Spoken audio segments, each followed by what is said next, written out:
we're going to start by looking at how we attach our applique panels to the front of our retro clutch. Now you can do all 6 panels, you can do as many or as few as you want. In this instance I'm only going to do the ones at the top rather than the ones at the bottom as well, but you can do either. Obviously the pattern has got all 6 and it looks great with all 6, but because I'm using quite a patterned faux, I think it would be quite nice to just have the top ones as opposed to all of them on this one, but I may change my mind, subject to change. So take your largest exterior panel, take your largest applique panel, whether that's the top or the bottom, and I would match them up in the groups of 3 because they are different sizes, and just clip them together so you know that you've got the right ones with the right ones. And on the back we just fold it in half and make a mark where the center of that panel is. I've done exactly the same on my exterior panel. I've made a mark at the top and the bottom to show where the center is. And all I'm going to do is I'm going to match up those center marks on both the applique panel and the exterior panel. Now for me, I'm quite used to sewing with faux leather, so I've picked stuff that I know won't stretch too much. Not all faux leather is as cooperative as that. So I'm just going to clip along the top, and I'm clipping that to make sure that that straight edge is absolutely level. If you're worried about things stretching because you can't clip round here, I mean, you could in theory if you had the really long clip, she says. Not sure if that's going to work. No, that doesn't work either. You can't clip. So if you really don't feel comfortable about stitching this without it being sort of secured down, you could use a little bit of temporary spray adhesive, just popped underneath. Don't use anything permanent. Don't use a permanent fabric glue because you're going to need to move that shortly. So that's a temporary spray adhesive that I use. I also use one by Crafter's Companion that's very similar. And having got it in the right position, that doesn't look like it's in the right position. It looks like it's slightly too far to one side.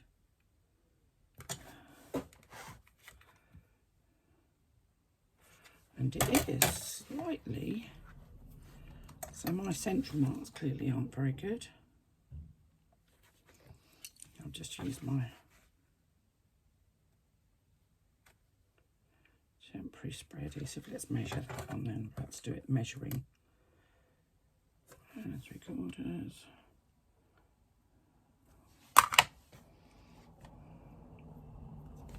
That's better. Clearly didn't put that down very well, or certainly didn't make my centre marks very well. That looks better. Right, so now I'm going to top stitch around the outside edge of this first applique panel. I'm not stitching along that straight edge, just around this edge. So I'm going to take it to my machine. I'm going to stitch at 1/8 of an inch from the outside edge of the applique piece. I'm not stitching at a really long stitch length. I've got it at about, I'm going to say 3 1/3. I usually would use a 4, but because we've got curves here, if you do too long a stitch length, what you end up with is kind of almost like lots of little lines rather than a curve of stitching, and I want it to look curved, not lined. So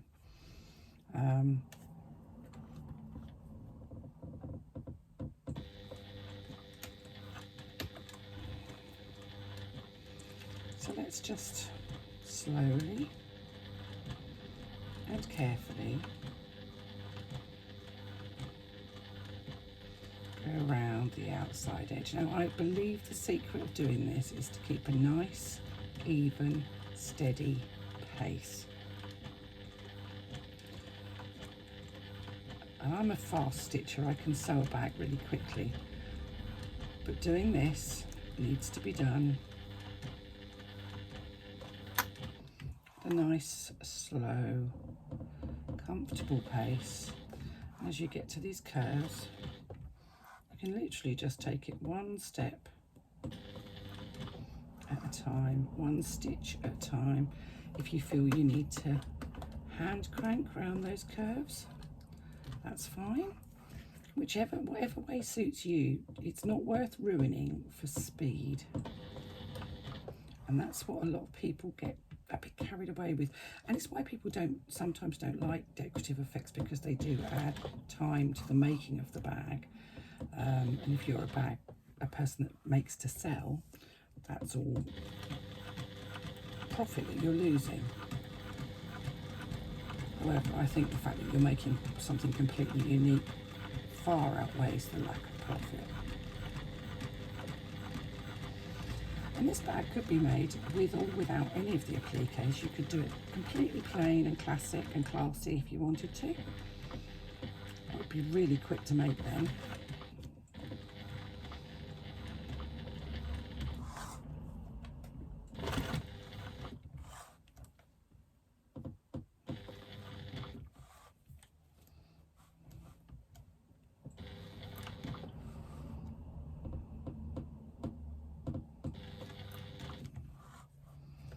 Just going around that curve.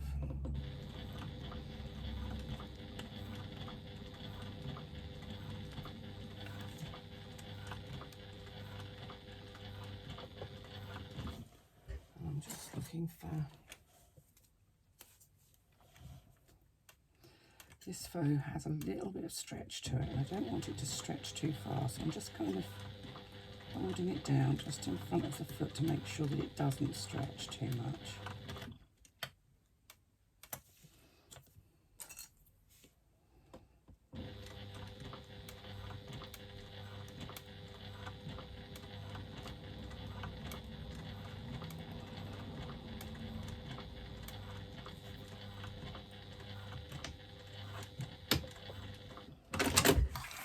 There we have our first line of stitching. So I can trim off those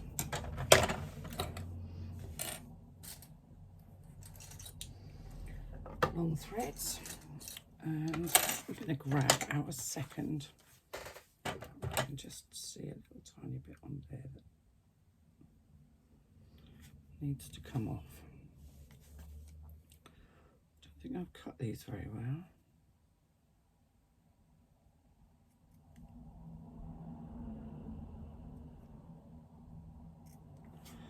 Better. Right, so let's take our next one, and again I've got a little thread on the top of there, and again it needs to be positioned centrally. Now you can either line up the central marks, because I've done central marks on all of my pieces, or you can use a ruler, and this should be ½ an inch narrower than the one below, so you should have ½ an inch exposed on either side. Let's just check that. That's ½ an inch there. And that's ½ an inch there. And that will, of course, depend very much on your ability to cut. I've just realised I've forgotten something before I get carried away. We need to cut the centre part of this out. Now on your templates, you've got a line on the template which you can follow. If you're not wanting to mess around with the templates, then as long as you leave about an inch, you can mark. It doesn't have to be particularly accurate.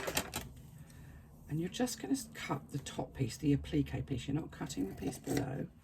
And this is why we don't want to glue this down. We just use a temporary adhesive, because we can actually pull it away from the backing once we've done it. It doesn't have to be a particularly tidy cut, because this is going to be covered.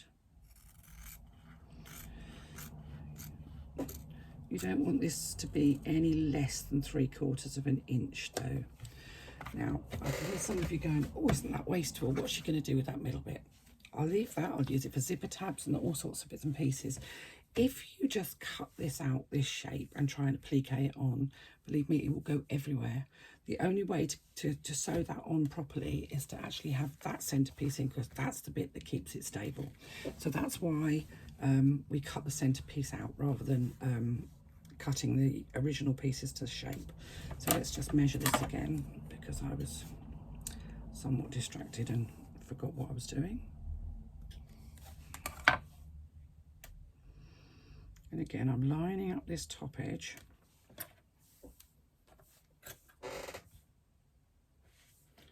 And clipping it to make sure it stays in place.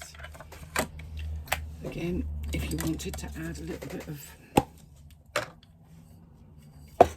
spray adhesive, it just stops it from sliding about too much. It doesn't necessarily mean it's not going to, it just helps to stop it. So I'm just going to move the clips into the middle, and I'm going to do the exact same thing again, all the way around the outside, using that 1/8 of an inch seam allowance that we were using before. You can use self-coloured thread, you could use a different coloured thread, you can do one line of top stitching, or indeed 2 lines, whichever suits you best, whatever you fancy. If you're not confident that you can stitch accurately at 1/8 of an inch, then I would suggest using a self-coloured thread, because you can got more sort of hiding room. If you're using, say, if, for example, you're using red faux leather, then use a red thread that matches your faux leather. The stitches are not quite as obvious if you use a self-coloured thread. If you're somebody that loves to top stitch and likes to live, you know, sew by the seat of your pants, go for a bold contrast, something nice and light, or something completely different, and show off. Do 2 lines of stitching, 1/8 of an inch apart. It's very much your choice. I like to top stitch, most of you know that, those of you that have sewn with me before. So I will probably go back and do a second line of top stitching on each of these, because I just like that.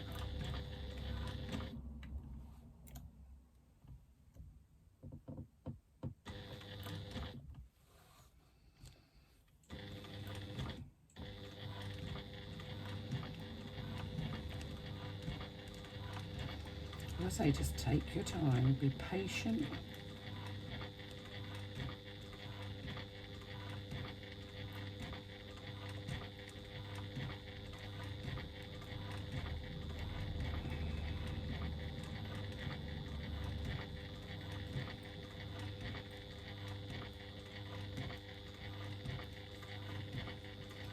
Keep your stitching at a nice regular, you can almost hum a tune.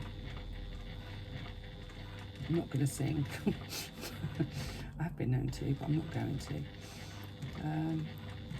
When you get to those curves, slow down, go stitch by stitch, hand crank if you need to. Now, you're not going through loads and loads of layers, you're going through 3 layers of faux leather. I have a size 14 needle in my machine, which is quite adequate for what I'm doing. Any bigger than that on this, and you'll find, certainly on this part, you'll find that you have really big holes in your faux, and you don't really want that to be to be all about the holes. You want it to be about the design. This can be done in either faux leather or cork or any non-fraying fabric. Ideally something with a bit of substance. I haven't tried it in Craftex, and I'd imagine this bag would be quite difficult to turn in Craftex, so you probably need to do a drop-in lining, but I think it's possible. I think all things are possible, but it wasn't designed with Craftex in mind, so although I'm saying non-fraying fabrics, Craftex wouldn't be my first choice.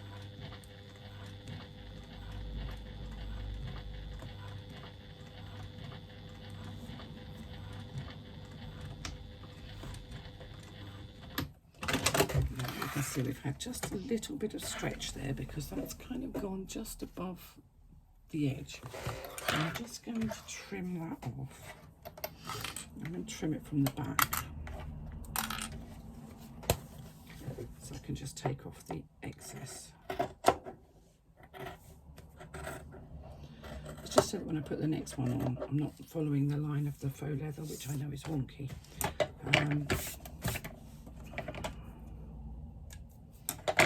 And I'm going to do the same thing as I did again, in so much as I'm going to make a mark that's approximately 1 inch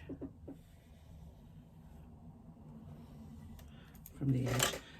To be honest, I don't normally make a mark, I normally just cut it. If you're not confident that you can do so, make sure that you do mark it. And I'm only cutting this top piece of the applique faux leather. So there's you can see we've got quite a large hole in the middle, but that's fine, that's what we want.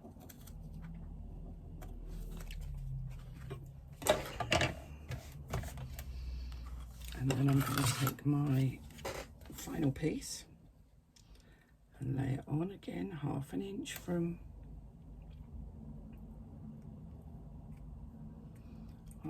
the sides.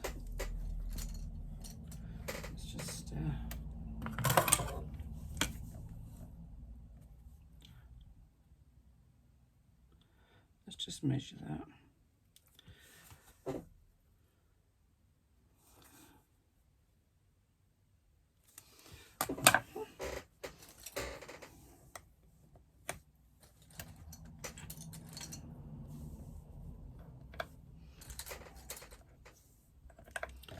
And again, we're just going to top stitch around that outside edge. You can kind of see where we're going now.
All the way to this curve again.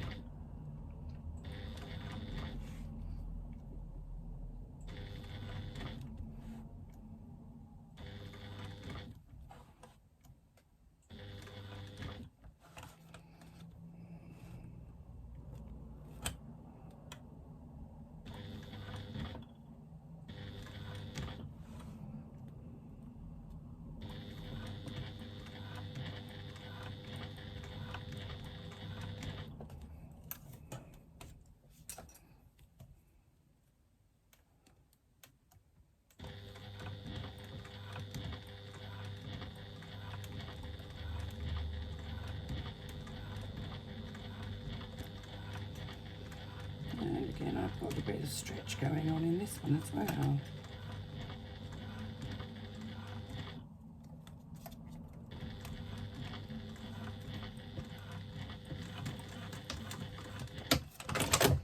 That's fine, you can just trim off any excess where it's stretched, and that's not a problem.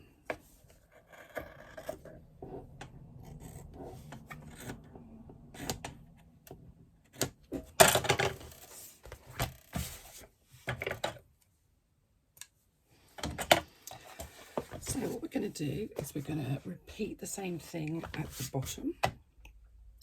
In any order, you don't have to use 3 different colours. You can use just 2 different colours. You could use self-coloured appliques and just use a brightly coloured thread.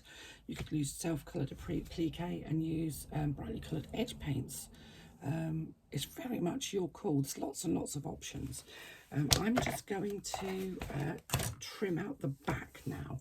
So within this last line of stitching, I'm going to cut away just inside, but I'm only cutting the backing fabric. So you do have to be quite aware of what's going on, because you've got other layers inside of here, which you'll see when I take this bit of backing fabric away. You'll notice that there are bits of the other fabric showing. Now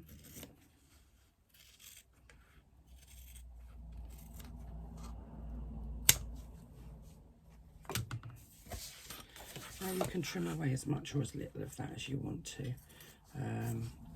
It's not going to make a vast difference to anything. The only thing I will say is I like to trim up as much as I can up here to take away or to grade that top bit so that it's not all very thick. So then we've taken all the bulk out of the back. So now what we've actually got is fairly thin. It's not kind of too stiff. So I'm going to carry on and do that second line of top stitching, and then I will come back to you and we'll look at the option for strap connectors if you want to put strap connectors on this. So I'm going to carry on doing my top stitching, second lot of top stitching, work out if I'm going to put a second lot of appliques at the bottom, and I'm not sure yet, and then we'll go from there.